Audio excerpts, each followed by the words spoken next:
दिखाई देता है।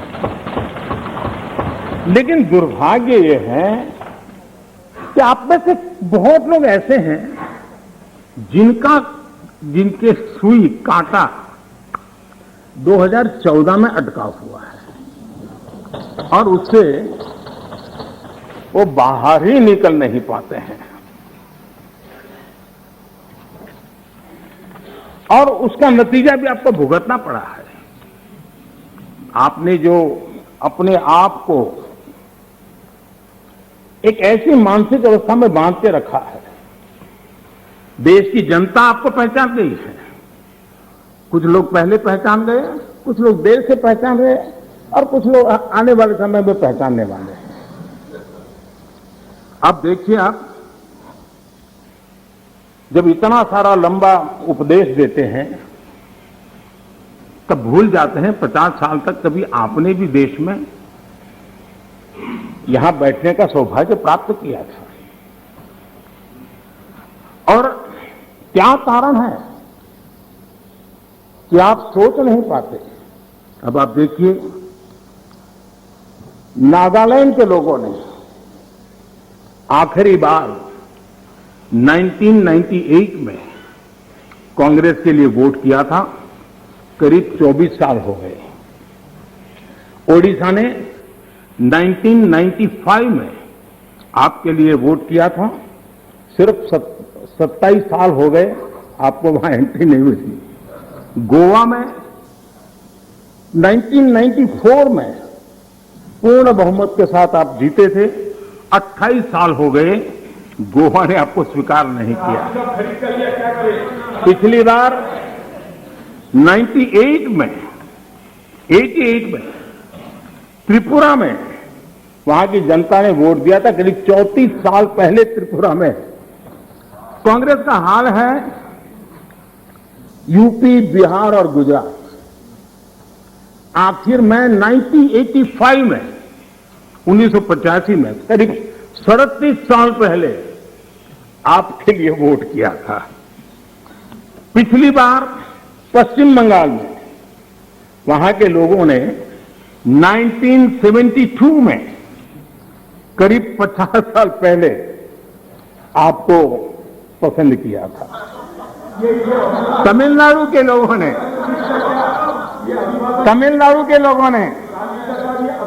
प्लीज तमिलनाडु, मैं इसके लिए सहमत हूं। कागज लेके बाद में बोल लेना। अगर आप उस मर्यादा का पालन करते और इस जगह का उपयोग न करते, और बड़ा दुर्भाग्य है देश का कि सदन जैसी पवित्र जगह देश के लिए काम आनी चाहिए, उसको दल के लिए काम में लेने का जो प्रयास हो रहा है, और उसके कारण जवाब देना हमारी मजबूरी बन जाती है। जवाब देना हमारी मजबूरी बन जाती है।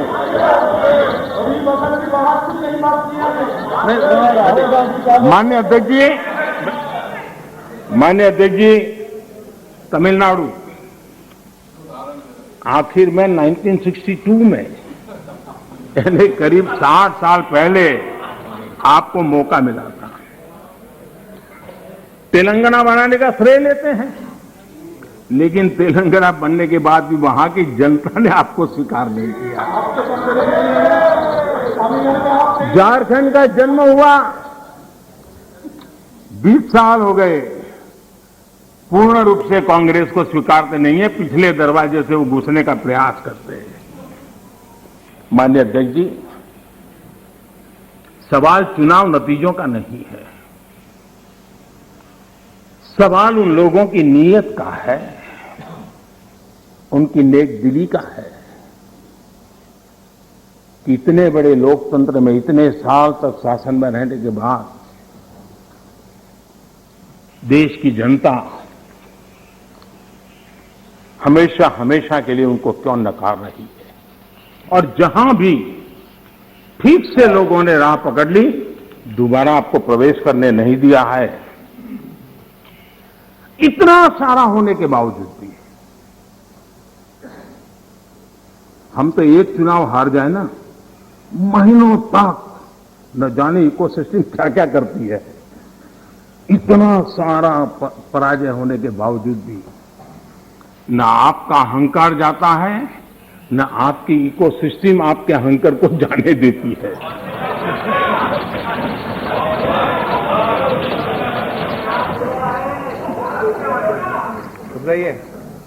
इस बार अभिरंजन जी बहुत सारे शेर सुना रहे थे। चलिए मौका मैं भी ले लूं। और जब अहंकार की बात मैं कर रहा हूं तब तो मुझे कहना ही पड़ेगा, वो जब दिन को रात कहें तो तुरंत मान जाओ, वो जब दिन को रात कहें तो तुरंत मान जाओ, नहीं मानोगे तो वो दिन में नकाब ओढ़ लेंगे। जरूरत हुई, जरूरत हुई, प्लीज, आप जरूरत हुई तो हकीकत को थोड़ा बहुत मरोड़ लेंगे। वो मगरूर है, खुद की समझ पर बेइंतहा। उन्हें आईना मत दिखाओ, इन्हें आईना मत दिखाओ, वो आईने को भी तोड़ देंगे।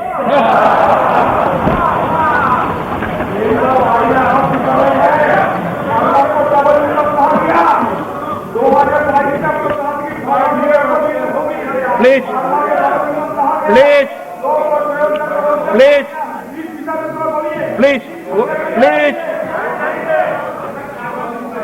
आदरणीय अध्यक्ष जी, आजादी का अमृत महोत्सव, आजादी के 75 वर्ष में आज देश आजादी का अमृत महोत्सव मना रहा है और देश अमृत काल में प्रवेश कर रहा है। आजादी की इस लड़ाई में जिन जिन लोगों ने योगदान किया, वो किसी दल के थे या नहीं थे, इन सब से परे उठ करके देश के लिए जीने मरने वाले लोग, देश के लिए जवानी खपाने वाले लोग, ये हर किसी को स्मरण करने का, पुण्य स्मरण करने का अवसर है और उनके सपनों को याद करते हुए कुछ संकल्प लेने का अवसर है। आदरणीय अध्यक्ष जी, हम सब संस्कार से, स्वभाव से, व्यवस्था से लोकतंत्र के प्रतिबद्ध लोग हैं और आज से नहीं, सदियों से हैं। लेकिन ये भी सही है, आलोचना ये जीवंत लोकतंत्र की, जीवंत लोकतंत्र का एक आभूषण है, लेकिन अंध विरोध ये लोकतंत्र का अनादर है। सबका प्रयास, इस भावना से भारत ने जो कुछ हासिल किया है, अच्छा होता, उसे खुले मन से स्वीकार किया गया होता, उसका स्वागत किया गया होता, उसका गौरवगान करते। बीते 2 सालों में 100 साल का सबसे बड़ा वैश्विक महामारी का संकट पूरी दुनिया की मानव जात झेल रही है।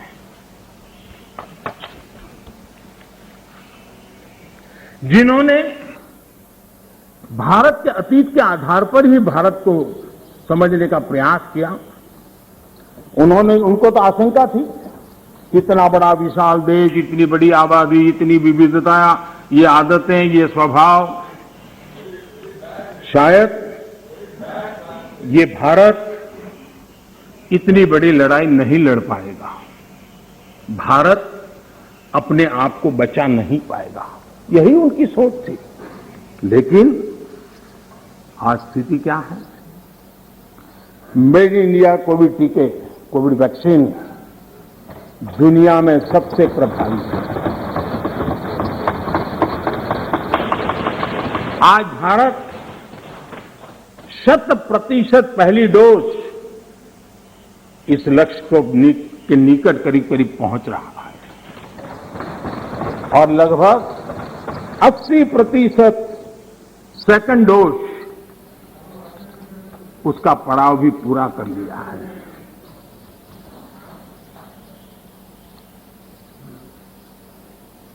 माननीय अध्यक्ष जी, कोरोना एक वैश्विक महामारी है, लेकिन उसे भी दलगत राजनीति के लिए उपयोग में लाया जाए, क्या ये मानवता के लिए अच्छा है? भारत जैसे आपको मैं प्लीज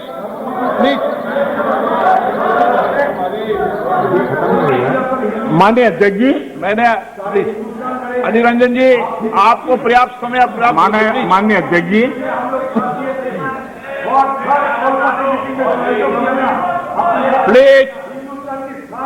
प्लीज माननीय अध्यक्ष जी,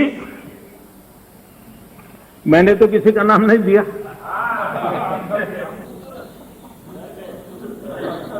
कोई भी टोपी पहन लेने की क्या जरूरत है जी?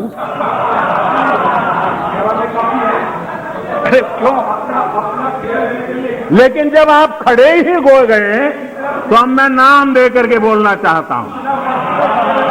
अब आप खड़े ही हो गए हैं तो मैं नाम दे करके बोलना चाहता हूं। इस कोरोना काल में कांग्रेस ने तो हद कर दी।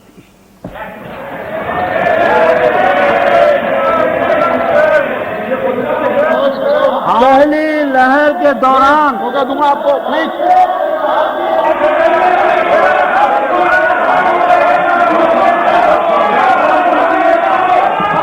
देखिए माननीय सदस्य, प्लीज बैठिए, ये तरीका ठीक नहीं है। आपको मैंने पर्याप्त, प्लीज बैठिए, please please please please please. माननीय अध्यक्ष जी, अभी तो मैंने सिर्फ इतना का हद कर दी। प्लीज। पहली लहर के दौरान आपको मैंने देश जब पर्याप्त अवसर दिया था, लॉकडाउन का पालन कर रहा था, जब WHO दुनिया भर के लोगों को सलाह देता था, सारे हेल्थ एक्सपर्ट कह रहे थे कि जो जहां है वहीं पर रुके। सारी दुनिया में यह संदेश दिया जाता था, क्योंकि मनुष्य जहां जाएगा, अगर वो कोरोना से संक्रमित है तो कोरोना सांस ले जाएगा। तब कांग्रेस के लोगों ने क्या किया? मुंबई के रेलवे स्टेशन पर खड़े रह करके मुंबई छोड़कर जाने के लिए प्रोत्साहित करने के लिए मुंबई में श्रमिकों को टिकट दिया गया, मुफ्त में टिकट दिया गया, लोगों को प्रेरित किया गया कि जाओ महाराष्ट्र में हमारे पर जो बोझ है वो जरा कम हो, और जाओ तुम उत्तर प्रदेश के हो, तुम बिहार के हो, जाओ वहां कोरोना फैलाओ। आपने ये बहुत बड़ा पाप किया, अफरा तफरी का माहौल खड़ा कर दिया। आपने हमारे श्रमिक भाइयों बहनों को अनेक परेशानियों में धकेल दिया। और माननीय अध्यक्ष जी, उस समय दिल्ली में ऐसी सरकार थी जो है, उस सरकार ने तो जीप पर माइक बांध करके दिल्ली की झुग्गी झोपड़ी में गाड़ी घुमा करके लोगों को कहा संकट बड़ा है, भागो, गांव जाओ, घर जाओ। और दिल्ली से जाने के लिए बसें दी, आधे रास्ते छोड़ दिया और श्रमिकों को लिए अनेक मुसीबतें पैदा की। और उसका कारण हुआ कि यूपी में, उत्तराखंड में, पंजाब में जिस कोरोना की इतनी गति नहीं थी, इतनी तीव्रता नहीं थी। इस पाप के कारण कोरोना ने वहां भी अपनी लपेट में ले लिया। माननीय अध्यक्ष जी, ये कैसी राजनीति है? मानव जात पर संकट के समय ये कैसी राजनीति है? ये दलगत राजनीति कब तक चलेगी? आदरणीय अध्यक्ष जी, कांग्रेस के इस आचरण से सिर्फ मैं ही नहीं, पूरा देश अचंभित है। 2 साल से देश 100 साल के सबसे बड़े संकट से मुकाबला जूझ कर रहा है। कुछ लोगों ने जिस प्रकार का व्यवहार किया, देश उससे सोच में पड़ गया है। क्या ये देश आपका नहीं है? क्या ये देश के लोग आपके नहीं हैं? क्या उनके सुख दुख आपके नहीं हैं?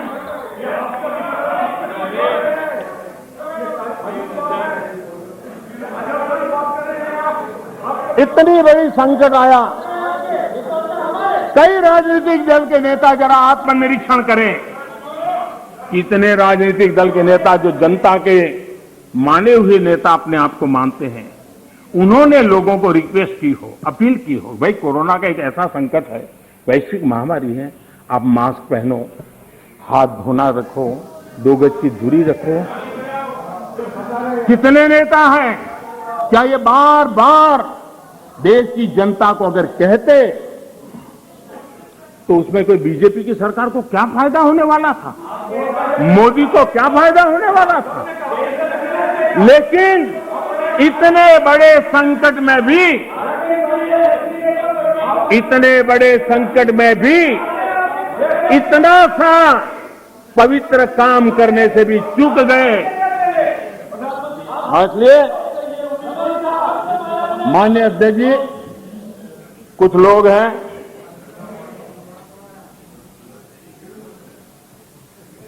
उनको ये इंतजार था कि कोरोना वायरस मोदी की छवि को चपेट में ले लेगा। बहुत इंतजार किया और कोरोना ने भी आपके धैर्य की बड़ी कसौटी की है। आए दिन आप लोग औरों को नीचा दिखाने के लिए महात्मा गांधी का नाम लेते हैं। महात्मा गांधी की स्वदेशी की बात, इसको बार बार दोहराने में हमें कौन रोकता है? अगर मोदी वोकल फॉर लोकल कहता है, मोदी ने कहा इसलिए शब्दों को छोड़ दो भाई, लेकिन क्या आप नहीं चाहते हैं देश आत्मनिर्भर बने? जिस महात्मा गांधी के आदर्शों की बात करते हैं, तब भारत में इस अभियान को ताकत देने में, जुड़ने में आपका क्या जाता था? उसका नेतृत्व आप लीजिए। महात्मा गांधी जी के स्वदेश के निर्णय को आगे बढ़ाइए, देश का भला होगा। और हो सकता है, हाँ,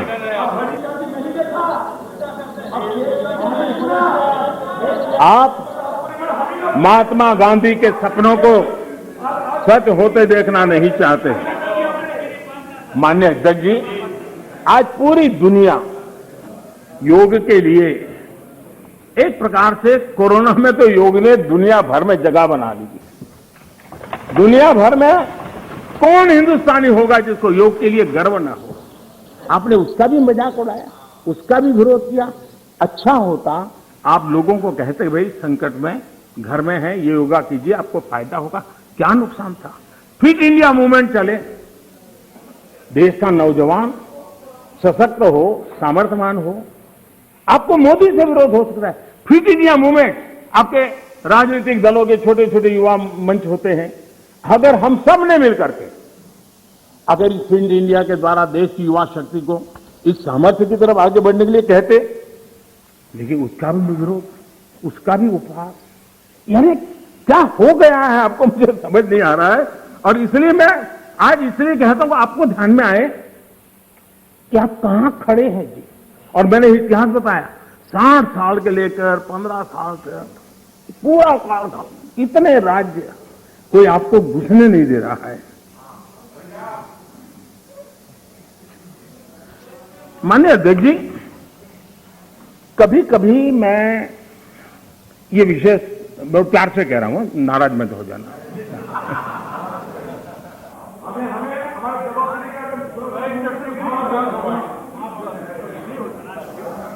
मुझे कभी कभी माननीय अध्यक्ष जी ये विचार आता है, उनके बयानों से, उनके कार्यक्रमों से, उनके कर्तृत्व से, जिस प्रकार से आप बोलते हैं, जिस प्रकार से मुद्दों से जुड़ते हैं, ऐसा लगता है कि आपने मन बना लिया है कि 100 साल तक सत्ता में नहीं आना है।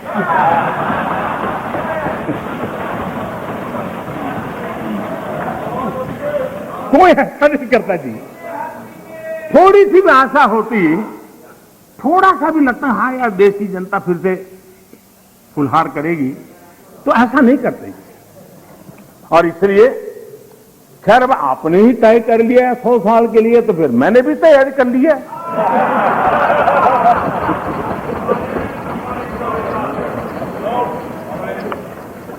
माननीय अध्यक्ष जी,